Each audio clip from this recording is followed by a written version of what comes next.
Denmark and Greenland say talks in Washington have failed to shift President Donald Trump's position on taking control of Greenland. The foreign ministers of Denmark and Greenland traveled to the U.S. Capitol this week to meet senior members of the Trump administration, including Secretary of State Marco Rubio and Vice President J.D. Vance. But after the meeting, Denmark's Foreign Minister Lars Løkke Rasmussen admitted there had been no breakthrough. He told reporters, "We didn't manage to change the American position. It's clear the president has this wish to take over Greenland." We didn't manage to change the American position. It's clear that the president has this wish of conquering over Greenland. We made it very, very clear that this is not in the interest of the kingdom. There's a government in Greenland with support from 3/4 of the Greenlandic population. The premier made it very, very clear yesterday that Greenland, for the time being and for foreseeable future, will remain within the kingdom of Denmark.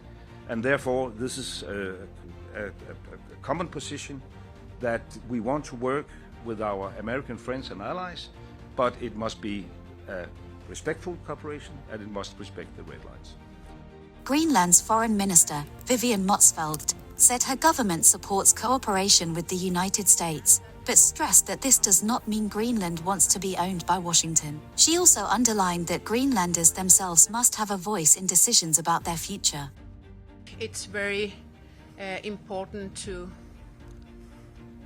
say it again, that how important it is from our side to strengthen our cooperation with the United States, but that doesn't mean that we want to be owned by the United States.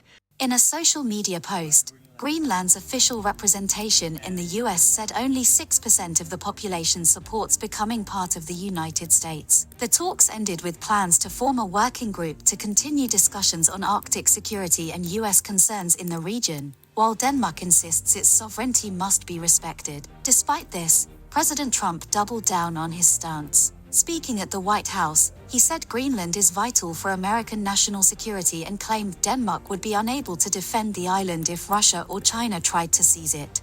And the problem is, there's not a thing that Denmark can do about it if Russia or China wants to occupy Greenland. But there's everything we can do. You found that out last week with Venezuela. There's everything we can do about things such as that. Not going to happen. We're not, I can't rely on Denmark being able to fend themselves off. They were talking about they put an extra dog, and they were serious about this. They put an extra dog sled there. The United States already operates a military base in Greenland, with around 150 personnel, and both Denmark and Greenland have said they are open to expanding that presence. But Trump has made clear that, for him, increased cooperation is not enough unless the territory comes under US control.